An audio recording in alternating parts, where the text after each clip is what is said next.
우리 남편은 나를 인간 취급 안 하는데 내를 인간으로 생각해주고 나를 사랑해주는 남자가 생겼다 이래가 막 그러면서 마치 그것이 진짜인 것처럼 얘기하는 거 있잖아요. 그건요, 여러분 보십시오. 부부간의 질서가 파괴되면 그 가정은 파멸입니다. 이해가 되시겠죠? 그러니까 여러분, 그건 가짜입니다. 그러니까 세상은 질서를 파괴하면서 자기 만족을 추구하라 그러거든요. 질서를 파괴하면서 자기 만족을 추구하는 가정은 철저하게 파괴됩니다. 그래서 자, 한번 예를 들어 볼게요. 남편이 그렇게 하다가 걸려가지고 부부간에 이혼하죠. 그렇죠? 그러면 그 이혼한 것 때문에 자식들은 뿔뿔이 헤어지죠. 그것 때문에 그 다음에 그 아이들은 또 그것 때문에 엄청난 상처를 겪고 또 가정을 가졌는데 또 그 가정에 어려움이 당하죠. 그죠? 대를 물려주는 거예요. 그러니까 사실은 우리가 진정한 안식과 평안을 누리는 유일한 방법은 질서입니다. 제가 왜 여러분 정말 제가 설교 시간에 우리 남편들 들어올 때 잘 인사하라고 하는 이유가요, 그게 그냥 장난이 아닙니다. 제가 보는 성경은 뭐냐면, 적어도 제가 공부하는 성경은, 적어도 제가 믿는 성경은 뭐냐면요, 하나님의 창조의 질서가 어떤 사람에게든 어떤 공동체에든 그 질서가 있으면 거기는 평안과 안식이 있습니다. 할렐루야. 그러면 그러니까 이 질서가 파괴되어지면 뭐가 있습니까? 파멸입니다. 멸망입니다. 사망입니다. 한번 보세요. 여러분, 지금 이게 진짜입니다. 그런데 세상은 이걸 얘기하잖아요. 돈 많고 뭐 성공하고 좋은 차 타면 될 거라고. 아니요. 그러니까 안식은 어떻게 주어지냐? 하나님은 질서로 우리에게 안식을 주십니다. 그러니까 이 질서를 유지하는 방법이 뭘까요? 국가는 보세요. 교통 질서는 뭘로 유지됩니까? 도로법입니다. 도로교통법. 그렇죠? 예, 국가는 뭡니까? 법치. 그래서 철저하게 법에 의해서 다스려져야 그 나라가 안정하는 거죠. 그러니까 쉽게 말하면 이런 겁니다. 법이 좋은 나라일수록 어느 정도 질서롭습니다. 거기도 완전한 안식은 없습니다. 그러나 법이 제대로 집행되는 나라일수록 질서롭고 안정된 나라죠. 그렇지 않습니까? 무법한 나라일수록 어떻습니까? 거기에 보면 막 폭력이 있고 여러 가지 어려움들이 있잖아요. 마찬가지예요. 여러분, 하나님이 세상을 창조하시면서 주신 게 뭐냐면, 창조하시면서 주신 게 질서입니다. 가장 우선이 뭐냐면, 하나님은 왕이 되시고 우리는 그의 백성이 되는 거예요. 그게 창조 질서예요. 그리고 왕이신 하나님이 우리가 행복하도록 준 법이에요. 그 첫 번째, 그러니까 법이 뭐냐면, 에덴 동산에서 선악을 알게 한 나무의 실과를 먹지 말아라. 그 앞에 법이 하나 있어요. 모든 실과는 네가 마음대로 먹어라. 이해가 되십니까? 이 딱 두 가지. 그러니까 너무 쉬운 법이었어요. 뭐냐면, 모든 실과는 하나님께 주셔서 할렐루야 감사합니다 먹고, 그러나 딱 한 가지, 이거 먹으면 안 된다, 선악을 알는 실과를 먹으면 안 된다라고 하는 이 법은 어기면 안 되는 거였어요. 근데 그걸 어겨버렸거든요. 이해가 되시죠? 자, 에덴 동산에서 나도 가나안 땅 가는 이스라엘 백성들에게 하나님이 시내산에서 뭘 주십니까? 법을 주시죠. 율법. 그렇죠? 그러니까 그 율법 아래 살면 이스라엘이 뭘 얻는다고요? 안식을 얻는 거예요. 그 율법이 뭐죠? 그 율법이 이런 겁니다. 하나님만 섬겨라. 다른 우상 섬기지 마라. 왜 하나님만 섬겨야 될까요? 하나님이 참신이기 때문에 맞습니다. 그러나 하나님만 섬기라는 것은 하나님이 참신이시기 때문이다. 그 말은 우리가 좀 잘못 들으면, 와, 그분은 참신이기 때문에 다른 신 섬기는 놈은 박살을 내버려, 그런 의미가 아니고요. 참신이신 하나님이 우리 왕이 될 때, 그분을 우리의 신으로 모실 때 그분이 준 법을 어떻게 하게 됩니까? 지키게 되는 거예요. 그렇죠? 한번 보십시오. 참신이신 하나님 우리 왕으로 인정할 때 그분의 법 아래, 그 왕정 아래 살려고 하면 그 법을 지켜야 되잖아요. 대한민국에 살려고 하면 뭐예요? 대한민국 헌법을 지켜야 되는 것처럼, 하나님의 왕국, 하나님을 왕으로 모신 나라를 해서 하나님을 왕으로 인정하는 사람들은 누구의 법을 지키겠어요? 하나님의 법을 지켜야 되는 거예요. 그러면 거기에 뭐가 있나요? 평안이 있는 거죠. 재밌죠? 그러니까 저도 처음 예수 믿을 때, 와, 하나님하고 김일성이가 비슷하겠구나 이렇게 생각을 했단 말이에요. 이해가 됩니까? 내가 신이니까 내 말만 들어. 그렇게 아니고 실제로는 있잖아요. 여러 신이 있으면 이게 복잡해집니다. 자, 한번 보실래요? 여러분 부뚜막에 가서 부뚜막 신을 섬겨야 되고, 절간에 가면 절간 신을 섬겨야 되고, 뭐 예를 들면 온갖 얼마나 머리 복잡해요. 복잡 안 하겠어요? 그렇죠. 또 저 신들끼리 또 그리스 신화, 로마 신화 보세요. 저끼리 막 서로 질투하고, 그래서 이 신도 달래요, 저 신도 달래야 되고, 그리고 귀신성이랑 그렇게 하잖아요. 근데 우리는 그렇지 않아요. 우리는요, 신이 오직 하나님 그분이시라 생각하고 그분의 법 아래에서 순종하면 끝이에요. 그분이 말씀하시는 대로만 하면 되는 거죠. 그게 율법이에요. 이 법 안에 살면 안정은 없는 거죠. 그런데 그 법이 완전히 무너지는 게 사사기예요. 사사기. 그리고 17장부터 내용은, 17장 21장까지 내용은 사사기 말기에 그 법이 얼마나 완전히 무너지고 있는가 하는 사회상을 보여주는 것이 이제 우리가 보게 되는 17, 18, 그 다음에 19, 20, 21장까지 내용이죠. 자, 그럼 좀 더 이제 설교를, 제가 이제 이번 주 설교는, 그러면 저는 이런 생각이 들어요. 제가 부목사 때 설교 들 때마다 저 설교 왜 하지? 자기가 저 설교, 저 성경 다 안다는 거 저 자랑하나? 그런 생각을 많이 했어요. 무슨 말인가 하면, 와, 구약에는 이랬습니다, 구약에는 이랬습니다, 할렐루야 하고 끝내 부르는 거야. 뭐지? 여러분, 구약을 설교하는 이유는 간단합니다. 신약에서 하나님이 뭐라고 말씀하시는지를 말하기 위해서 구약을 설교하는 거예요. 그러니까 신약이 말해지지 않으면 구약은 의미가 없는 거죠. 이해가 됩니까? 그러니까 구약은 신약이라는 스펙트럼 아래서 봐야 돼요. 항상 우리는 구약 성경을 펼쳐놓고, 예를 들면 제사 지내는 거라고, 여러분 구약 시대에 이렇게 제사를 지냈습니다, 끝내면 안 돼요. 이 제사는 예수 그리스도가 완성했고, 그리고 우리가 어떻게 지금 이 시대 속에 제사 지낼 수 있는, 우리 몸을 하나님 기뻐하는 거룩한 산재물, 이렇게까지 와야 되는 거죠. 여러분, 그러면 자, 이제 법이, 그러니까 사실은요, 이게 우리가 하나님과의 세운 언약들이, 예를 들면 창조 아담 언약, 아브라함 언약, 그 다음에 이 시내산 언약, 뭐 이런 언약들이 있는데, 우리에게 준 법이 뭐예요? 우리에게 준 완성된 율법이에요. 완성된 율법. 예수님이 우리에게 가져온 율법은요, 완성된 율법. 그게 가장 대표적으로 집약되어 있는 게 뭐냐면 신약 전체고요. 그 다음에 신약 성경 중에서도 마태복음 5장, 6장, 7장에 나오는 산상수훈이, 마치 그 십계명의 그 율법의 핵심이 십계명인 것처럼 산상수훈이 그 완성된 율법의 핵심적인 부분을 다루고 있다는 것이죠. 그렇게 볼 수 있습니다. 그래서 여러분, 산상수훈을 열심히 보시고요, 신약 성경을 많이 보셔야 돼요.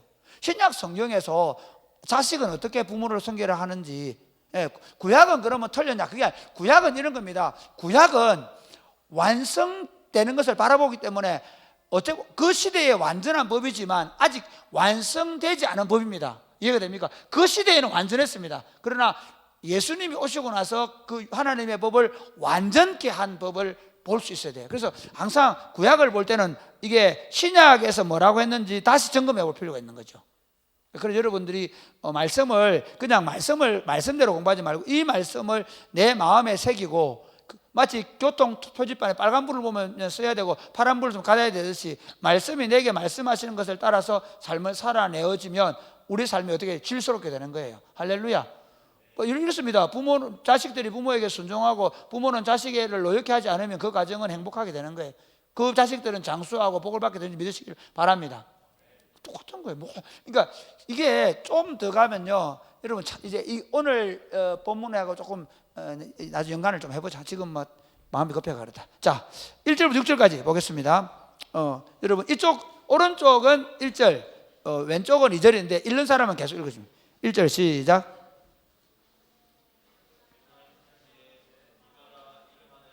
있더니 네. 그의 어머니에게 이르되 어머니께서 은 1,100을 잃어버리셨으므로 저주하시고 내 귀에도 말씀하셨더니 보소서 그 은이 내게 있나이다. 내가 그것을 가졌나이다 하니 그의 어머니가 이르되 내 아들이 여호와께 복받기를 원하노라 하니라. 미가가 은 1,100을 그의 어머니에게 도로 주매 그의 어머니가 이르되 내가 내 아들을 위하여 한 신상을 새기며 한 신상을 부어 만들기 위해 내 손에서 이 은을 여호와께 거룩히 드리노라. 그러므로 내가 이제 이 은을 내게 도로 주리라. 미가가 그 은을 그의 어머니에게 도로 주었으므로 어머니가 그 은 200을 가져다가 주어 한 신상을 새기고 한 신상을 부어 만들었더니 그 신상이 미가의 집에 있더라. 그 사람 미가에게 신당이 있으므로 그가 에봇과 드라빔을 만들고 한 아들을 세워 그의 제사장으로 삼았더라.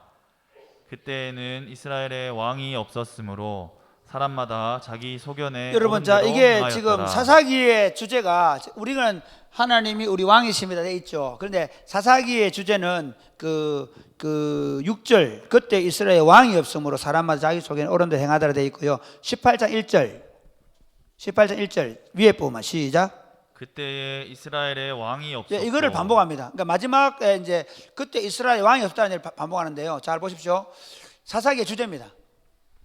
그러니까 두 가지입니다. 그때 이스라엘 왕이 없었다는 말은 두 가지로 할 수 있는데, 한 가지는 뭐냐면요, 이게 열왕기 시대에 썼다고 말하면 어떻습니까? 그때 왕이 있던 시대에 사사기를 기록하니까 무슨 왕이 없는 겁니까? 이스라엘의 다윗과 같은, 또는 이스라엘의 진짜 사람 왕이 없는 겁니다. 그렇죠? 그런 입장에서 왕이 없다고 말하는 것이고요. 또 하나는 뭐냐면 영적으로는 이스라엘의 진짜 왕이 이게 숨어있는 의도, 영적인 게 아니고 숨어있는 의도는 이스라엘 진짜 왕이 누구십니까?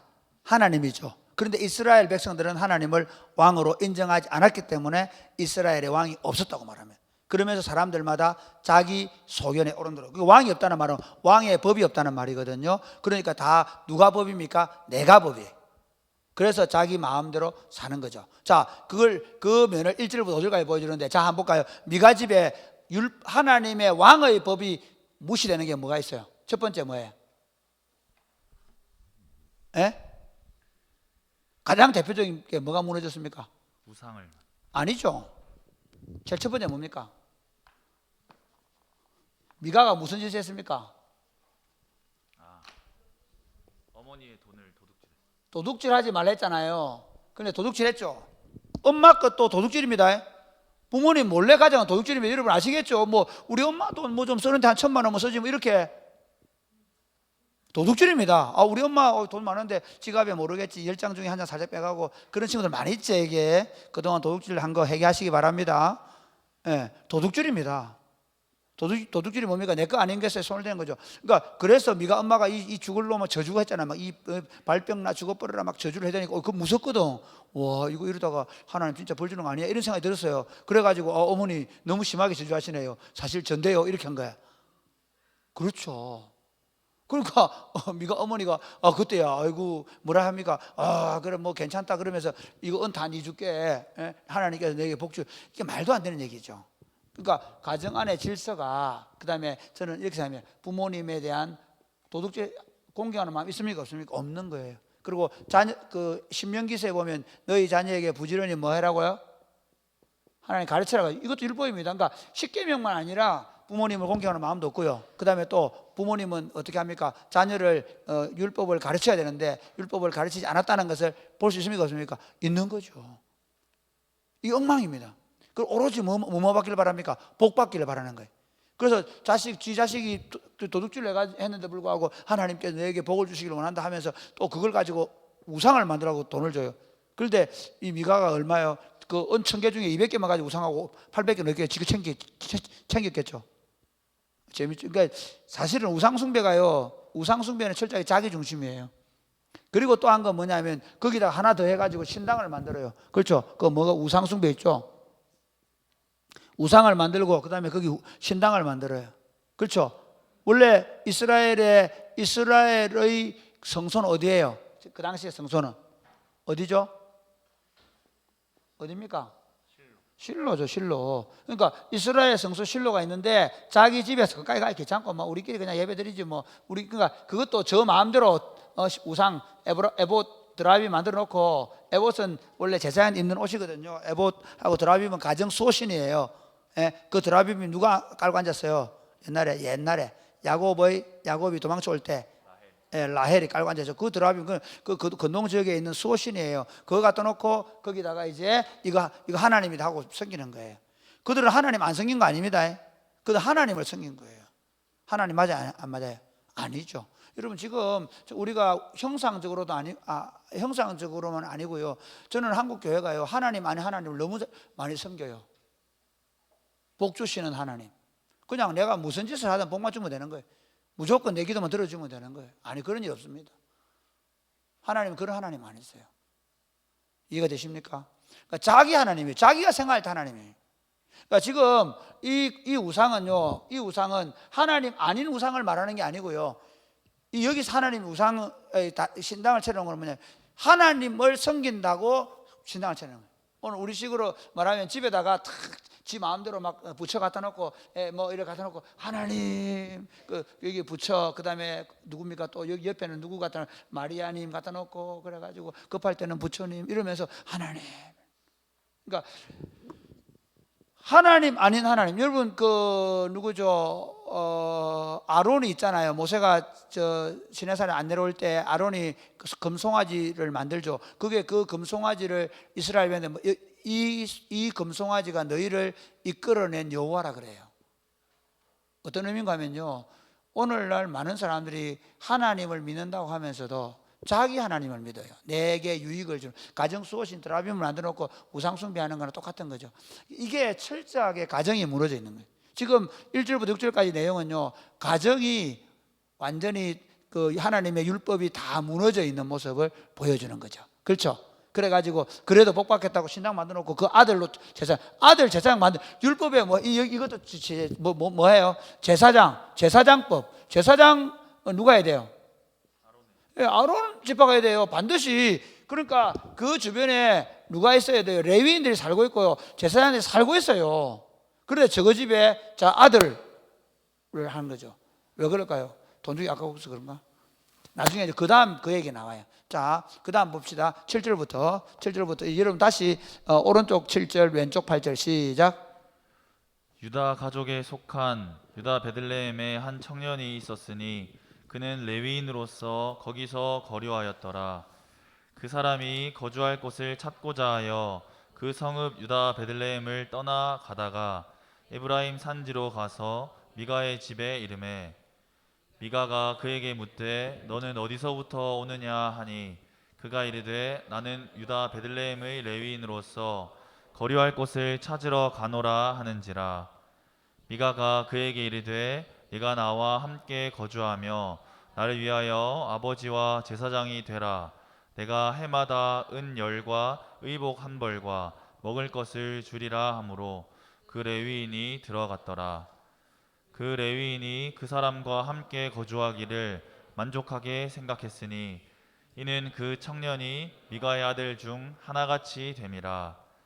미가가 그 레위인을 거룩하게 구별하매 그 청년이 미가의 제사장이 되어 그 집에 있었더라. 이에 미가가 이르되 레위인이 내 제사장이 되었으니 이제 여호와께서 내게 복 주실 줄을 아노라 하니라. 여러분 재미있어. 여기도 보면 이제 자기 아들로 제사장 좀 왠지 찝찝한 거야. 왜냐하면 아니 제사장은 원래 레위 지파 중에 사실은 아론 가문에서 해야 되잖아요. 아론의 자손이 되거든요. 레위 지파 안에서도 아론 자손이어야 돼요. 근데 이 사람은 나중에 모세의 후손으로 알려지거든요. 그러면 지금 이 사람은 아니잖아. 그죠? 예. 그런데 그래도 레위인이잖아. 그렇죠? 그래도 한 청년이 오는데 보니까 너 누구냐? 예, 저거요. 저 유다 지파 가족. 이게 왜 그러냐면 자, 지난번에 얘기했죠. 우리 그 여호수아서에 보면 이스라엘 나라에 몇 개? 48개의 무슨 성이 있어요? 레위인의 마을이 있죠. 레위인 마을은 뭐냐면요, 각 지파들마다 다 마을 옆에 다 레위인들이 살고 있어요. 레위인들이 살면서 뭐 해라 그랬어요? 여러분 이게 참 중요한데, 레위인들은요, 누가 전염병 걸다 그러면 가서 보고 이거 전염병이다 판결해주고 너 그럼 격리해라 그러고요, 누가 예를 들어서 뭐 콩을 씻고 파를 씻고 이 식물을 섞어 뿌리면 그렇게 하면 안 된다 그러고, 모든 이스라엘 백성들이 율법의 법대로 살아가도록, 만약에 뭐 부모님을 거역하는 놈이 있다 그러면 가가지고 판단해가지고 저놈을 돌로 쳐내고 돌로 죽이기도 하고, 이런 그 일상의 모든 삶을 율법으로 지도하는 사람이 레위인이에요. 이해가 되십니까? 말씀을 가르치고 재판도 해주고 그다음에 일상의 삶을 어떻게 살고, 지금도 레위인들이 그 이스라엘의 지금 랍비들이 어떻게 하냐면요, 이 음식을 가져가고 코샤 뭐 음식이라는데 그거 이거 먹으면 됩니까? 물어봐가지고 이거 먹어라, 랍비가 찍어줘야 먹어요. 지금도 이스라엘 사람들은, 유대인들은 그렇게 일상을 지도를 받았어요. 그런데 그렇게 하려고 하니까 이 사람들은 뭐 해야 되나, 매일 율법을 연구해. 율법에서 뭐라고 하는지 계속 연구하고 그걸 가지가지를 가려내고, 이게 이렇게 생활에 여러 가지 문제 생길 거 아니에요. 예를 들어서 어떤 제도가 생기고 또 어떤 일들이 생기니까 그걸 다 율법으로 어떻게 적용할 건지, 일상의 모든 삶을 하나님의 법을 이렇게 적용하도록 훈련시키고 그걸 어떻게 재판할 건지, 마치 지금 뭐 법을 새로 만들고 그렇게 하는 것처럼 계속 그걸 해야 되는데, 그러려고 하면 어떻게 돼야? 먹는 건 누가 책임져줘야 돼요? 그 사람들 농장도 있어요. 그 사람들이 그 토지도 있어요. 그렇지만 백성들이 11조를 내 가지고 그들이 먹고 살게 해주는 거예요. 이해가 됩니까? 그러면 이 청년이 유다 베들레헴에서 지금 어디 일자리 구하러 다닌다는 말은 무슨 말이죠? 간단해요. 11조 안 했다는 거예요. 이스라엘 백성들이 레위인들이 먹고 살 수 있도록 안 해준 거예요. 그러니까 사실 지금 보면 은 10세겔 주고 이러잖아요. 이게 별로 많은 돈이 아니거든요. 그런데도 물론 보통 그 은 30을 뭐 임금으로 보지 않습니까? 그래 보면 이게 그래 많은 돈이 아니란 말이에요. 그런데도 그 눌러 앉아요. 재밌죠? 옷 한 벌 준다 그러고. 지금 이렇게 된 거예요. 그러니까 지금 이 사회가요, 지금 이 오늘 본문은 뭘 보여주냐면, 레위인과 그다음에 하나님의 백성들이 언약 있죠. 그거 뭐냐면, 레위인은 말씀을 연구하고 말씀을 가르치고 백성들의 삶 가운데 하나님의 말씀이 뿌리를 내려서 안식을 얻도록 해주는 거예요. 그러면 이 하나님의 백성들 어떻게 해야 되냐면, 이 레위인들이 이걸 잘하도록 계속해서 공급해주고 책임져주고 그렇게 해주었어야 돼. 그러면 어떻게 됩니까? 그 나라에 안식이 오는. 우리는 이렇게 생각해요. 이게 맞는 것도 맞고 틀린 거 틀리는 건데, 무조건 목사님과 잘하면 복 받는다. 그렇지 않아요. 그렇지 않습니다. 그러나 이건 있습니다. 목회자들이 하나님의 말씀을 제대로 가르칠 수 있도록 여러분들이 우리 목회자들의 필요를 채워주고, 또 목사들의 가르침, 목사들이 그 율법의 하나님의 말씀을 따라 말할 때, 그가 말씀에서 벗어날 때, 이런 게 있습니다. 목사님 설교만 하세요. 아닙니다. 그러면 아닙니다. 아닙니다. 진짜 아닙니다. 그러니까 교회는요, 이게 목회자들이 하는 일은 말씀을 가르치는 것과 그 다음에 이 교회의 질서, 법을 따라 질서를 잡아가는 거예요. 그게 당회가 하는 일이에요. 그게 목사가 해야 될 일이에요. 그러니까 여러분들이 목사의 가르침을, 그러니까 이게 성경에 있는 내용만 아니라 지금 교회 공동체가 걸어가고 있는 삶에 대해서 교회가 치리를 할 때, 교회가 얘기할 때 그걸 들어주는 거죠. 그래 해야 돼요. 그게 안 되면 안 되는 거예요. 그러니까 복은 뭐냐면, 우리가 목사님한테 좋은 차 사드리고 우리 목사님 닮이기 가지고 그럼 하나님의 복을 줘. 그게 아니고 이런 거예요. 목사들이 성경적 가르침을 많이 연구해서 일상 속의 교인들이 어떻게 살아낼 것인가. 지금 이 상황도 마찬가지. 지금 우리 코로나 때문에 이거 법 있어요? 격리해라. 격리하죠. 그러면 그 다음 어떻게 합니까? 없어요. 그런데 고민하는 거죠. 여러분, 진짜 저는 왜 오늘도 집사람 가면서 신방 가면서 오늘부터 비대면 해야 되겠다. 매일같이 저는 고민하는 거예요. 이걸 어떻게 해야 되나? 어떻게 하는 게 정말 바르게 하는 것인가? 고민해요. 그렇지만 그러나 또 하나 있어요. 뭐냐면요, 이 과정에서 지금 만약에 우리가 모여 기도하고 훈련되지 않으면 어떻게 되겠습니까? 반대 문제 생기는 거예요. 교회가 급속히 지금 체락하고 있단 말이에요. 지금 예를 방과학교 문제 같은 경우도 애들 오지만 좋죠, 우리야. 죄송한데 많은 분들이 그렇게 얘기하세요. 목사님들 말하기 좀 미안하게 하죠. 너무 좋아요. 수요 예배 안 하고 새벽 기도 안 하니까 너무 이런 세상이냐 그래요. 근데 우리가 미쳤습니까? 저녁마다 모여가지고 기도하고? 아니에요. 저는 이 두 가지의 문제가 있다. 그러니까 그럴 때 여러분 한번 생각해 보십시오. 그때 정부에서 일을 하는데 너 다른 교회 일하는데 아닙니다. 진짜 복이 뭘까요? 어쨌든 우리가 지금 이 어려운 상황 속에서 지도자의 가르침을 따라서 무엇이 옳은가를 끊임없이 고민하면서 걸어갈 때 같이 마음을 모으고 협력해서 이 일을 잘 감당해서, 저는 이렇습니다. 코로나 끝나고 나 지금 재밌는 게 비대면 대면 해가지고 저녁마다 기도에 들어오는 분들이 한 100명 가까이 되는 것 같아요. 저는 200명, 3명 되기를 바라요. 매일 저녁마다 그냥 8시 되면 자동적으로 카페에 있든지 집에 있든지 뭘 하든지 심지어 애들까지 다 스마트폰 펴고 같이 찬양하고 같이 기도하고 찬양할 때부터 들어오세요. 그렇게 되기를 저는 기도하고 있습니다. 저는 코로나 때 가장 얻을 수 있는 게 뭐냐, 정말 성도들이 한 치 앞을 바라볼 수 없는, 저 자신도 그래요. 한 치 앞을 바라볼, 저 사실 아들 결혼하는데 뭐 그렇게 기도합니까? 날씨 코로나 끝나게 되고. 그런데 한 치 앞을 볼 수 있기 때문에 매일 매 순간마다 기도하는 법을 배우고 훈련하는 거죠. 할렐루야.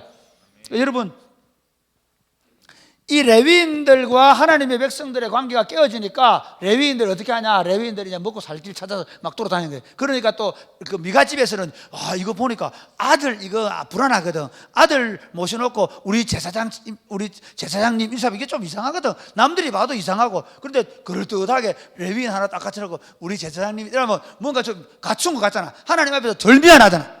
뭔가 하나님 보고 죽을 것 같잖아. 그러니까 더 나은 방책을 쓰는 거예요. 그러나 이것도 성경적이 아닙니까?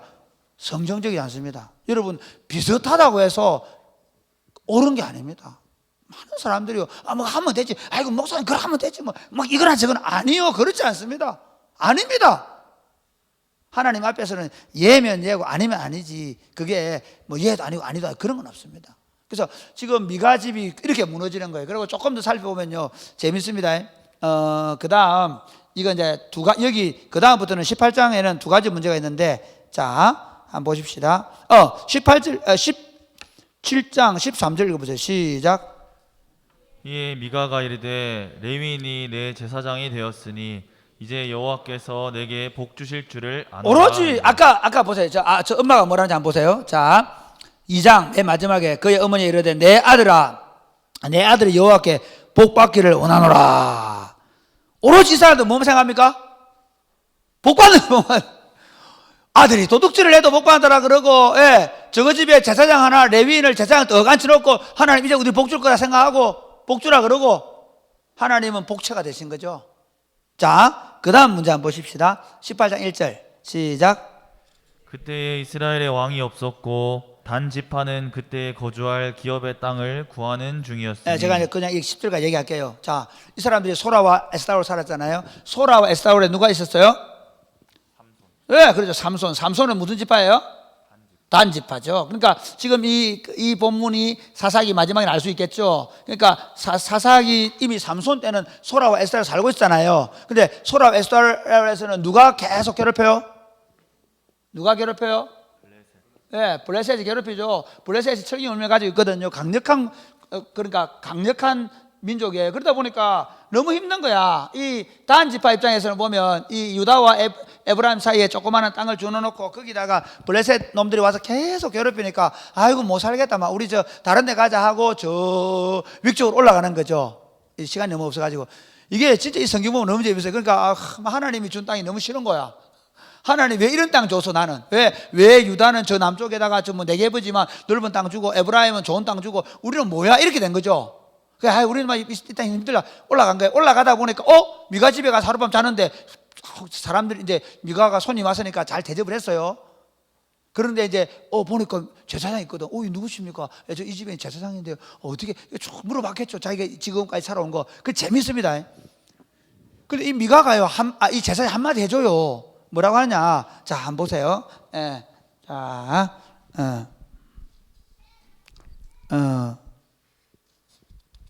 자, 10절 시작. 예, 같이 시작. 너희가 가면 평화로운 백성을 만날 것이요 그 땅은 넓고 그곳에는 세상에 있는 것이 하나도 부족함이 없느니라. 하나님이 예. 하나님이 그 땅을 주시. 영음이 있어, 영음이. 영음이 있단 말이에요. 그러니까 자 보세요. 이 영음 있는 사람을 데려가기 전에 자 보십시오. 그래서 18장 16절 시간이 없어요. 시작. 단 자손 600명은 무기를 지니고 문 입구에 서니라. 17절.